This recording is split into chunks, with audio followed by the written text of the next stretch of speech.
Biotech and its application. NEET 2025 के लिए और सिर्फ कुछ ही दिन बाकी है और ये बहुत इंपॉर्टेंट लेक्चर होने वाला है। तो चलिए इसे जल्द से जल्द ख़त्म करते हैं।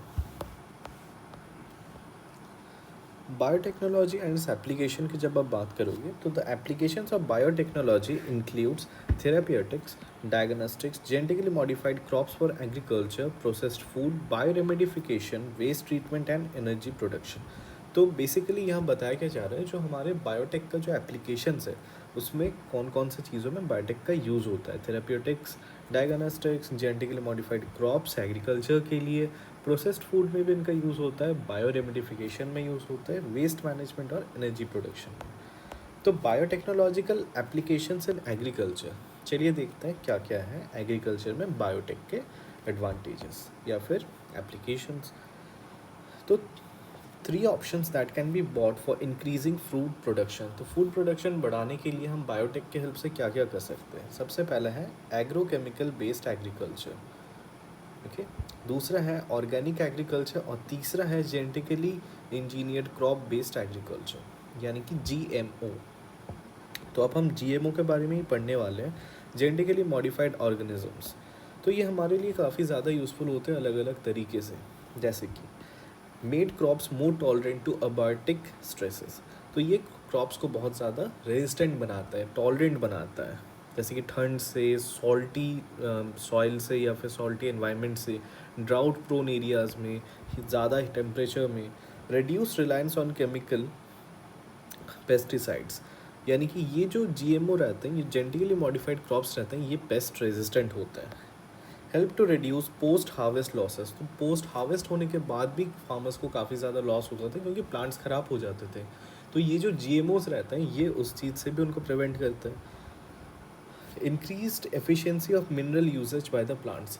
ये GMOs जो रहते हैं ये मिनरल्स को काफ़ी ज़्यादा क्वांटिटी में सॉइल से खींच सकते हैं और उन्हें काफ़ी एफिशिएंटली उन मिनरल्स को यूज़ कर पाते हैं। Enhance nutritional value for food. तो ये क्या करते हैं, फूड का न्यूट्रिशनल वैल्यू बढ़ाते हैं। जैसे कि इसका एग्जांपल क्या है, गोल्डन राइस। इसमें सबसे ज़्यादा क्या होता है, विटामिन A रिच्ड राइस। तो ये जो गोल्डन राइस का क्वेश्चन है ये PYQs में आपको बहुत ज़्यादा बार मिल जाएगा, तो ये इंपॉर्टेंट है, अच्छे से आप याद रखना। अब हम देखेंगे tissue culture. Tissue culture actually होता क्या है, जब हम किसी भी एक प्लांट के पार्ट से हम एक पूरा नया प्लांट को रीजनरेट कर पाते हैं, तो इस चीज़ को कहा जाता है tissue culture. Whole plants could be regenerated from explant. Any part of a plant taken out and grown in a test tube or and under sterile conditions in a special nutrient media. तो यहाँ actually होता है क्या है, किसी एक plant के part को हम लेते हैं, एक टेस्ट ट्यूब में रखते हैं, स्टेराइल कंडीशंस उसे प्रोवाइड करते हैं और उसे न्यूट्रिएंट देते हैं जिससे कि वो पार्ट एक नए प्लांट में ग्रो कर पाए। टोटिपोटेंसी इसी फिनोमेना को कहते हैं, the capacity to generate a whole plant from any cell और एक्सप्लांट। तो हम किसी भी एक पूरे के पूरे प्लांट को बना देते हैं एक छोटे से सेल से या फिर पुराने प्लांट के किसी पार्ट से, तो इस फिनोमेना को कहते हैं टोटिपोटेंसी। और producing thousands of plants through tissue culture, जब हम हज़ारों की तादाद में पेड़ उगाते हैं टिश्यू कल्चर के थ्रू, तो इस चीज़ को कहा जाता है माइक्रो प्रोपगेशन। टर्म्स आपको थोड़ा याद रखना पड़ेगा, okay. Each of these plants will be genetically identified to the original plant from which they were grown, hence they are known as soma clones. तो ये जो प्लांट जो डिराइव होगा, ठीक है, ये क्या होगा, ये पूरे तरह से अपने पेरेंटल प्लांट्स यानी कि जो एक्स प्लांट है उससे पूरे तरह से जेनेटिकली आइडेंटिकल होगा। इस चीज़ के लिए इन प्लांट्स को कहा जाता है soma clones. Tissue culture use to recover healthy plants from disease plants. Tissue culture का एक और यूज़ भी है कि यहाँ पर में हम डिजीज प्लांट से हेल्दी प्लांट बना पाते हैं। वो कैसे, plant is infected with a virus but the meristem that is apical and auxiliary is free of virus. तो जब भी एक प्लांट के ऊपर वायरस का अटैक होता है, उसका जो एपिकल पार्ट रहता है, ठीक है, या फिर जो एक्सेलरी पार्ट रहता है, वो फ्री फ्रॉम वायरस होता है क्योंकि वहाँ पर में बहुत ज़्यादा हाई रेट में डिवीजन, सेल डिवीजन होने लगता है। तो वायरस उन्हें अटैक करे जब तक, उससे पहले ही नया सेल डिवाइड कर चुका होता है। तो ये पार्ट जो रहते हैं ये अनएफेक्टेड रहता है। तो इन पार्ट से हम टिश्यू कल्चर के थ्रू एक डिजीज्ड प्लांट से हम एक हेल्दी प्लांट को ग्रो कर पाते हैं। One can remove the meristem and grow it in vitro to obtain virus free plants. Okay, यही चीज़ इन्होंने कहा है। अब हम देखते हैं isolated protoplast from two different varieties of the plant each having a desirable character. तो बेसिकली यहाँ होता क्या है, जो प्रोटोप्लास्ट रहता है दो अलग अलग वैरायटी के प्लांट्स हैं, यहाँ से हम प्रोटोप्लास्ट को आइसोलेट करते हैं, ठीक है, जिनमें हमें डिज़ायरेबल कैरेक्टर यानी हमें जो पर्टिकुलर चीज़ चाहिए वैसा वाला हम कैरेक्टर के प्लांट्स के प्रोटोप्लास्ट को एक्सट्रैक्ट करते हैं, आइसोलेट कर देते हैं। Can be fuse to get a hybrid protoplast. अब हम इन प्रोटोप्लास्ट को एक साथ फ्यूज़ करते हैं जिससे हमें मिलता है एक hybrid protoplast which can be further grown to form a new plant. तो इसे हम आगे जा कर के ग्रो कर सकते हैं जिससे कि एक नया प्लांट तैयार हो, और इस तरह के हाइब्रिड्स को कहा जाता है somatic hybrids. Okay, while the plants while the process is called somatic hybridization। तो इस तरह के हाइब्रिडाइजेशन को कहा जाता है सोमैटिक हाइब्रिडाइजेशन। काफ़ी इजी है, ठीक है। बेसिकली होता क्या है, प्रोटोप्लास्ट को आइसोलेट किया जाता है दो डिफरेंट वेराइटीज़ में, उसमें से स्पेसिफिक कैरेक्टर्स जो हमें चाहिए हम उनको लेते हैं। अब इन प्रोटोप्लास्ट को हम फ्यूज कर देते हैं, बना देते हैं हाइब्रिड प्रोटोप्लास्ट। उसके बाद इन्हें हम ग्रो करते हैं एक नए प्लांट में। इन प्लांट्स को कहा जाता है सोमैटिक हाइब्रिड्स, और इस प्रोसेस को कहा जाता है somatic hybridization. Short and simple. जैसे कि हम एक एग्जांपल अभी देखने वाले हैं, ये बीटी कॉटन है। ओके, बीटी यानी कि बेसाइलस थ्यूरिजेनेसिस, ये एक तरह का बैक्टीरिया होता है जिसके पास होता है बीटी टॉक्सिन। ये जो टॉक्सिन होता है ये इंसेक्टिसाइडल प्रोटीन रिलीज़ करता है, बेसाइलस थ्यूरिजेनेसिस। इसके इस तरह का टॉक्सिन रिलीज़ करने का रीज़न क्या है, इसके पास जो बीटी टॉक्सिन का जीन प्रेजेंट होता है, जीन कोड फॉर टॉक्सिन, इसके पास वो कोड है इस टॉक्सिन का, इस वजह से ये बीटी टॉक्सिन को रिलीज़ कर पाता है, और ये एक इंसेक्टिसाइडल प्रोटीन का काम करता है। तो बीटी टॉक्सिन जो रहता है ये क्या करता है, इंसेक्ट्स को मारता है। अब बीटी टॉक्सिन कौन कौन से इंसेक्ट्स को मारता है ये देखिए, लेपिडोप्टेरन्स यानी कि टोबैको बर्डवर्म या फिर आर्मी वर्म, ठीक है, सीलियोप्टेरन्स यानी कि बीटल्स, और डिप्थेरन्स यानी कि फ्लाइज एंड मॉस्क्यूटोज। ये चीज़ बहुत ज़्यादा इंपॉर्टेंट है, PYQs में आया है तो आप इसको ध्यान से देखिएगा। बीटी टॉक्सिन किन किन चीज़ों को मारता है, ठीक है। Why does this BT toxin not kill the bacillus. काफ़ी इंटरेस्टिंग क्वेश्चन है कि ये जो बीटी टॉक्सिन ये बैक्टीरिया रिलीज़ कर रहा है तो बैक्टीरिया को क्यों नहीं मारे, आफ्टर ऑल टॉक्सिन है। तो एक्चुअली होता क्या है, आप ये देखो, जो बीटी टॉक्सिन है वो एग्जिस्ट करता है इनएक्टिव फॉर्म में एज अ प्रोटॉक्सिन, क्रिस्टल की फॉर्म में ये एग्जिस्ट करता है, ठीक है। लेकिन जब ये जो बैक्टीरिया का जो ये टॉक्सिन है ये जब इंसेक्ट खा लेता है यानी इंसेक्ट के गट में जैसे जाता है, तो ये जो इनएक्टिव टॉक्सिन रहता है ना ये एक्टिवेट हो जाता है। ये एक्टिव कैसे होता है, क्योंकि जो इंसेक्ट है, इंसेक्ट के जो गट का पीएच रहता है दैट इज़ अल्कलाइन। ये एसिडिक पीएच में काम नहीं करेगा, लेकिन ये अल्कलाइन पीएच में ये टॉक्सिन एक्टिव हो जाता है। इनएक्टिव टॉक्सिन क्रिस्टल जो रहता है, क्रिस्टल्स हमने यहाँ देखा था ना एज क्रिस्टल्स, ये क्रिस्टल्स सॉल्युबल हो जाते हैं और बना देते हैं एक्टिव टॉक्सिन्स। अब ये जो एक्टिव टॉक्सिन्स है ये बाइंड कर जाते हैं कहाँ से, जो इंसेक्ट का मिडगट है उसके एपिथेलियम सेल्स में, एपिथेलियम सेल्स के सरफेस में जा कर के ये बाइंड हो जाता है, और अल्टीमेटली ये क्या कराता है, ये सेल वहाँ एपिथेलियम में गड्ढे कर देता है, बहुत सारे छोटे छोटे पोर्स क्रिएट करता है, और जो सेल रहता है वो स्वेल करने लगता है। उसी के साथ साथ सेल का अंत होता है यानी कि cell lysis, that is cell death, ठीक है। अब देखिए ये जो बेसाइलस थ्यूरोजेनेसिस है इसका जो बीटी टॉक्सिन जीन है इसको आइसोलेट किया जाता है, ठीक है। यानी कि हमने बैक्टीरिया से इस जीन को आइसोलेट किया, फिर हमने इसे ढाल दिया किसमें, कॉटन प्लांट में।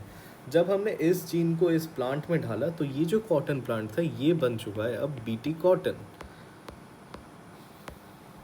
Choice of genes depends upon the crops and the target pest as most BT toxins are insects group specific। तो ये जो जीन्स रहता है ना हमारे पास ये डिपेंड करता है क्रॉप के ऊपर और जो हम जिस इंसेक्ट या जिस पेस्ट को हम टारगेट करें इसके ऊपर, क्योंकि जो बीटी टॉक्सिन रहता है ये इंसेक्ट स्पेसिफिक रहता है, पर्टिकुलर इंसेक्ट्स के लिए पर्टिकुलर बीटी टॉक्सिन। जैसे कि इसके पास जो जीन है ना CRY1AC और CRY1AB, ये कंट्रोल करने का इसका काम आता है बॉलवर्म्स को, कॉटन बॉलवर्म्स को मारने का। वहीं CRY1AB जो रहता है ये कॉर्न बॉरर को मारने का काम आता है, ठीक है। तो ये जो जीन है अगर सोचिए आप क्राइवान ए भी आप दे रहे हो कौन कॉटन बॉलवर्म्स के लिए, तो ये काम नहीं करेगा। इसीलिए ये कहा गया है कि ये जो है ये थोड़ा सा स्पेसिफिक होता है टारगेट पेस्ट के ऊपर। Okay, other example of pest resistant plant which way biotechnology has been used. तो बाकी पेस्ट रेजिस्टेंट प्लांट जिनमें बायोटेक का इस्तेमाल किया गया है वो कौन है? BT cotton, BT rice, BT tomato, potato, soybean. ठीक है, अब हम देखेंगे आरएनएआई यानी कि आरएनए इंटरफेरेंस। तो आरएनए इंटरफेरेंस क्या कहता है कि जो मिलियोटाइन इंकॉग्निटा ये एक तरह का नेमाटोड है। ये इन्फेक्ट करता है कि इसको root of the tobacco plants. Okay, तो अब हम देखते हैं कि जो मैकेनिज्म होता है वो क्या है। ये जो डीएनए है ना नेमाटोड का, इसमें से हम क्या करते हैं, एमआरएनए को लेते हैं। If this mRNA will be silenced there will be no disease. तो ये जो नेमाटोड के डीएनए है इसके अंदर जो एमआरएनए है, एमआरएनए के प्रोटीन से होता है इन्फेक्शन। तो इस एमआरएनए को हमें क्या करना है, साइलेंस करना है, जिसकी वजह से और डिजीज़ नहीं होगा। How RNA can be silenced. अब आरएनए को हम साइलेंस कैसे कर सकते हैं? तो ये जो नेमाटोड स्पेसिफिक जीन है जिसके लिए हम वेक्टर का इस्तेमाल करते हैं, कौन सा? एग्रोबैक्टीरियम। इसे हम इंट्रोड्यूस करते हैं टोबैको प्लांट में। और टोबैको प्लांट के डीएनए में, अब देखो यहाँ पर मैं क्लियरली, ठीक है, ये जो आरएनए है ना, आरएनए में सेंस एक पार्ट है, एक स्ट्रैंड है सेंस है, दूसरा है anti sense. will silence the RNA of the nematode. No transcription.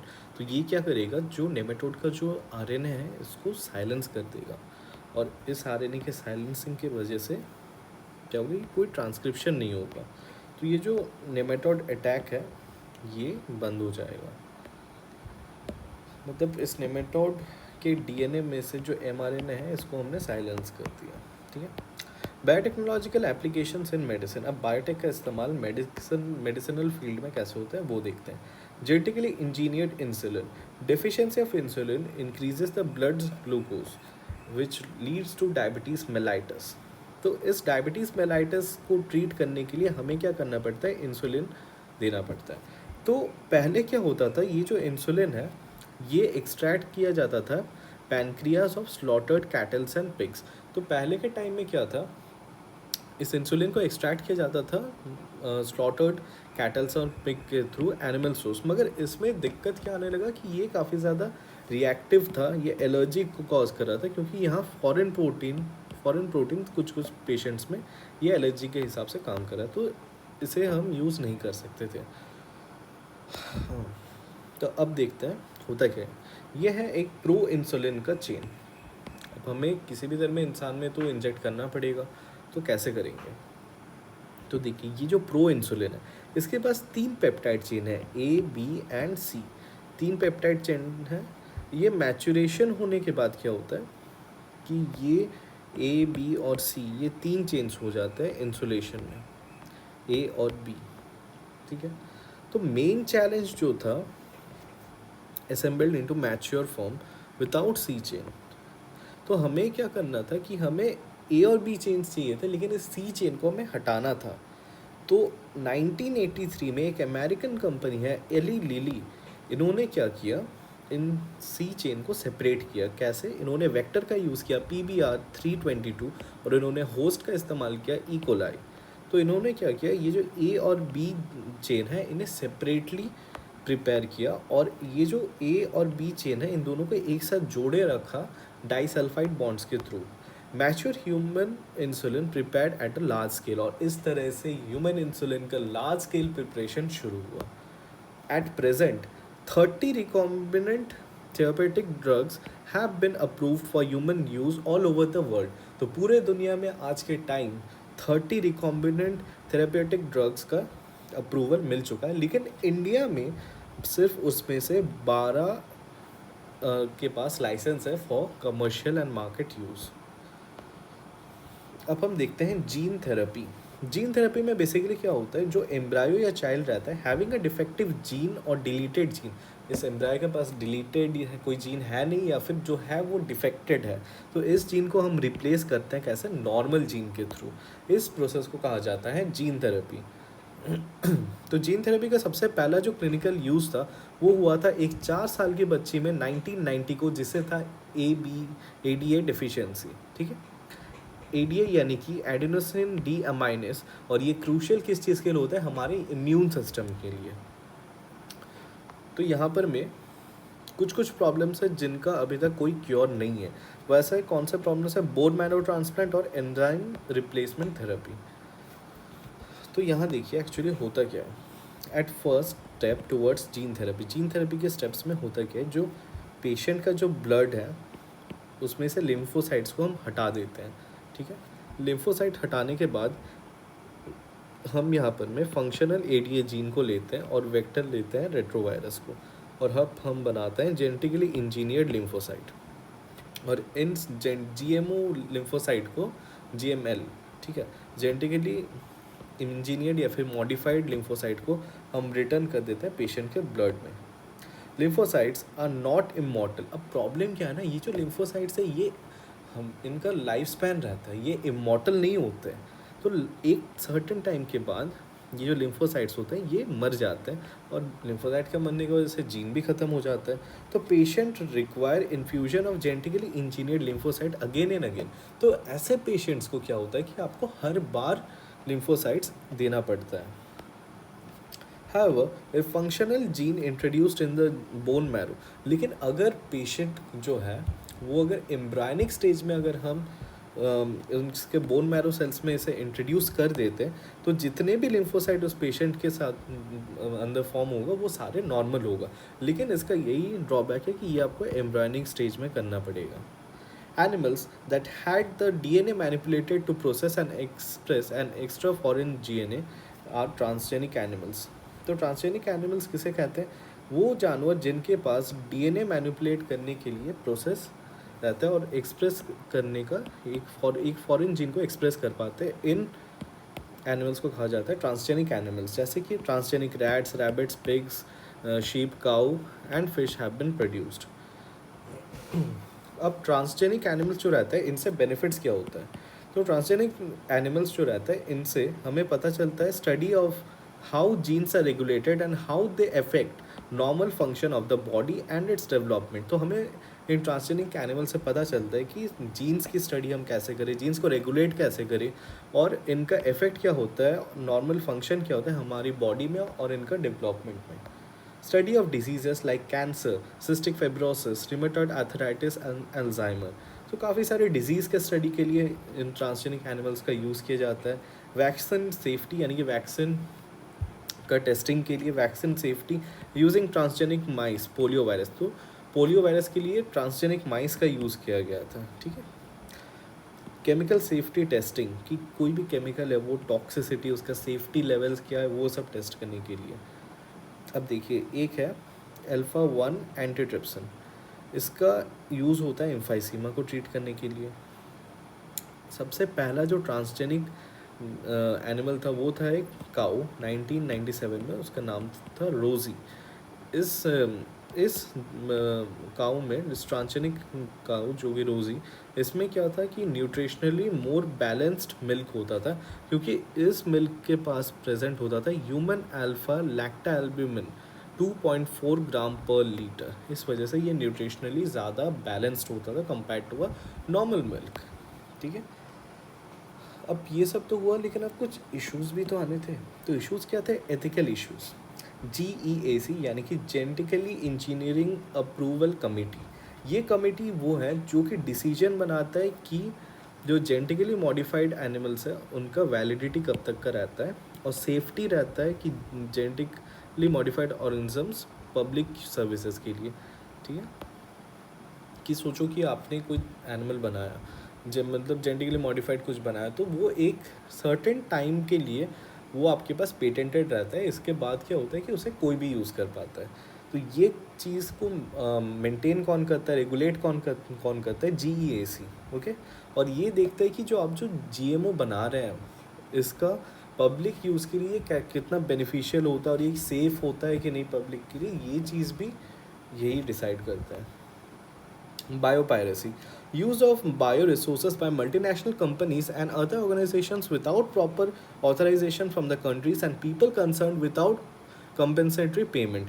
तो एक्चुअली होता क्या है कि बहुत लोग बहुत सारी चीज़ डिस्कवर करते हैं लेकिन उसे पेटेंट कराना नहीं जानते या भूल जाते हैं.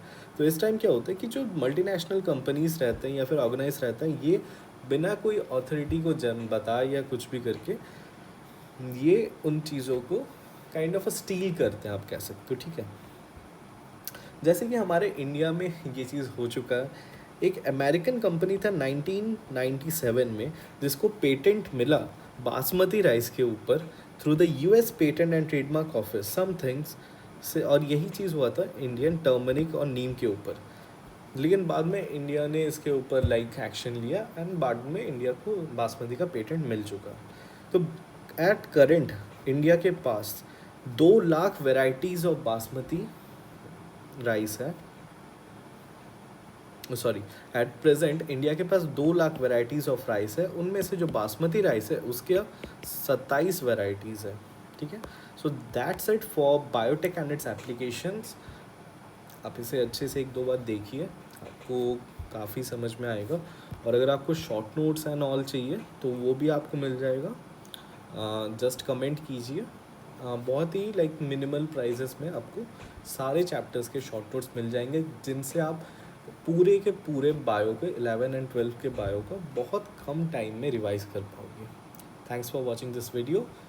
If you like this video then please subscribe this channel and comment for more such videos.